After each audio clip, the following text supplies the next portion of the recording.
Advertisement যেটা করা হবে, advertisement may be made for the 24,203 such posts which have been deemed to be vacant. 24,203 additional. তাছাড়াও এই 24,203 জন teacher যেটা ভ্যাকেন্ট আছে সেটা সব মিলিয়ে তাছাড়াও আরো অ্যাডিশনাল আমরা কিছু ভ্যাকেন্সিস ক্রিয়েট করেছি, কারণ আমাদের অনেক খালি পোস্ট আছে। আমি আপনাদের আগেই বলেছি 11,517 ভ্যাকেন্সিস ফর 9 and 10 এটা অ্যাডিশনাল, এবং 6,912 ফর 11 and 12 টিচারদের জন্য এক্সট্রা পোস্টও করা হচ্ছে। আর 571 জনের জন্য গ্রুপ সি এবং 1000 গ্রুপ বির জন্যও করা হচ্ছে। তাহলে total vacancies propose to be fill of 44,203।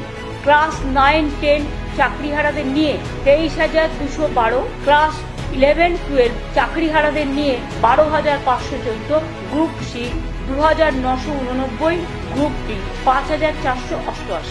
যারা চাকরি করে এসছেন অথচ বয়স পেরিয়ে গেছে, এরকম তো অনেক কেস আছে। ধরুন ওদের একটা এজ লিমিট আছে, যারা অ্যাপ্লিকেশন করবেন এই চাকরির জন্য, চাকরি হারাদের চাকরি পাওয়ার ক্ষেত্রে সেখানে তাদের একটা এজ রিল্যাক্সেশন করা হবে, অর্থাৎ তারা যেন প্রত্যেকেই পরীক্ষায় বসতে পারে, বয়সের জন্য সেটা আটকাবে না। তাছাড়াও আমরা আর একটা অ্যাডভান্টেজ দেবো, সেটা ডিটেলস এখনো তৈরি হয়নি। যারা কাজ করেছেন এতদিন তাদের একটা এক্সপিরিয়েন্স অ্যাডভান্টেজও আমরা দেবো, যাতে তারা তাদের কর্মস্থানে থেকে যেতে পারে।